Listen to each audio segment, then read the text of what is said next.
ल है साथीहरू, स्वागत छ आजको नयाँ भिडियोमा। आज चाहिँ म ठ्याक्क सर्बिया बेलग्रेडबाट साथीहरू, आज चाहिँ मौसम एकदम सफा, घाम लागेको छ र यो बेलग्रेडको चाहिँ ठुलो भवन देखिएको छ नि, त्यो चाहिँ बेलग्रेड सिटीभरिकै सबैभन्दा ठुलो टावर, ठुलो भवन रहेछ। गगनचुम्बी महल एकदम ठुलो र यो चाहिँ 42 तलाको अनि 168 मिटर चाहिँ अग्लो गगनचुम्बी महल रहेछ र यो चाहिँ धेरै पुरानो चाहिँ नरहेछ। 2015-16 मा सुरु गरेर 23-24 मा कम्प्लिट गरेको रहेछ, पूर्ण रूपमा बनाइसकेर। यो चाहिँ 24 बाटै सुरु गरे रहेछ। भित्र सपिङ महल, होटेलहरू इत्यादि खोलेको चाहिँ कमै भएको रहेछ। भर्खर 1-2 वर्ष हुन लाग्यो को भन्ने विकिपिडियामा हेरेर चाहिँ मैले थाहा पाएको। यस्तो रहेछ भनेर यसको बारेमा केही जानकारीहरू लिएको थिएँ, हेरेको थिएँ। कुला बेलग्रेड भन्दो रहेछ यसलाई, यहाँको भाषामा कुलाबियोगाड भन्दो रहेछ यो भवनलाई, कुलाबियोगाड। र नदी चाहिँ यसकै भवनकै छेउबाट बगिरहेछ र यता पनि सिटी, उता पनि सिटी, सहरहरूको बिचमा ठ्याक्क ठुलो एकदम सफा नदी बगिरहेको रहेछ।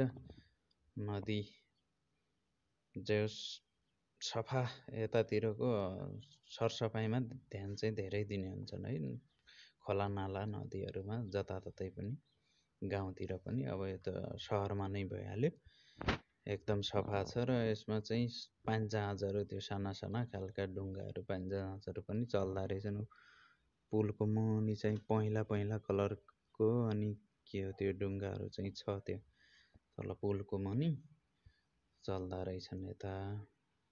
अनि यतापट्टि चाहिँ एकदम हरियो जङ्गल छ छेउमा। यस्ता बसहरू जान्छन्, यो बसहरू चाहिँ यहाँ चाहिँ फ्री रहेछ क्या, ट्रान्सपोर्ट यताउता जान। यो सिटीभरिमा फ्रीमा रहेछ, तर बाहिर त टिकट लिन्छ, लाग्छ, भाडा लाग्छ क्या। सिटीभन्दा बाहिर जाने हो घुम्न भनेपछि बाहिरको चाहिँ लिँदो रहेछ भाडा। यो सिटीभरि चाहिँ यता चाहिँ फ्रीमा रहेछ। र यस्ता यस्ता भवनहरू छन् यता, गगनचुम्बी महलहरू, जता हेऱ्यो त्यतै अग्ला अग्ला भवनहरू। आज चाहिँ म यसो रोडमा हिँड्दै गइरहेको छु यो पुलमाथि, र अब हेरौँ के हुन्छ। अब उता लास्टसम्म गएर अरू सिन पनि देखाउने छु म। र म चाहिँ आज ठ्याक्क बस पार्क जाने तयारीमा छु। यहाँबाट हिँड्दा हिँड्दै बस पार्क पुग्ने, अनि त्यहाँबाट चाहिँ अर्को एक ठाउँ जाने हो। र यस्तो सिन छ यता, एकदम सफा, आकाश पनि निलो देखिएको छ, तल नदी पनि एकदम निलो देखिएको छ, पानी पनि सफा बगिरहेको हो। तल चाहिँ खै यो डुङ्गाहरूले के गरिरहेको पुलको तल, खै पुल मर्मतको काम हो कि पेन्टिङ सेन्टिङ खै के गरिरहेको रहेछ।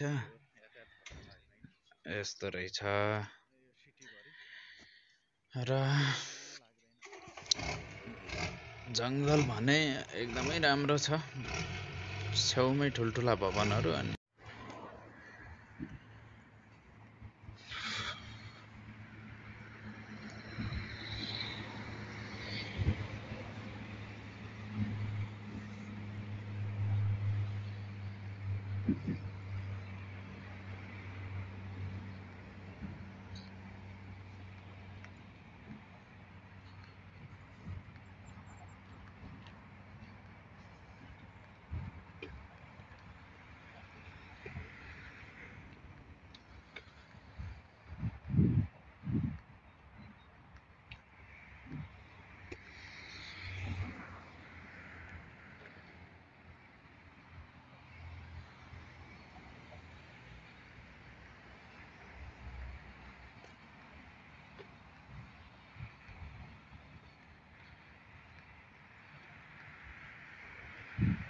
यतातिरको रुखहरूमा भर्खर भर्खर पालुवा चाहिँ पलाइराख। गर्मी चाहिँ भर्खर भर्खर सुरु भयो जस्तो छ है यतातिर। हिजो अस्तिसम्म चिसै थियो, पानी परिरहेको थियो, हिउँ परिरहेको थियो ठाउँ ठाउँमा। त्यही भएर होला यहाँ चाहिँ धेरै ढिलो चाहिँ पालुवा पलाउने रुखहरूमा। यहाँनिर चाहिँ के देखियो भनेपछि नेपालमा पनि पाउँछ हैन। यो चाहिँ चित्रो भन्छ के भन्छ नेपालमा। पूर्वतिर, पश्चिमतिर चाहिँ किर्मणा भन्छ हैन। यो फुलिरहेछ। यो 3-4 वटा बोट छ। यहाँनिर चाहिँ पहिलोचोटि देखेको मैले यता।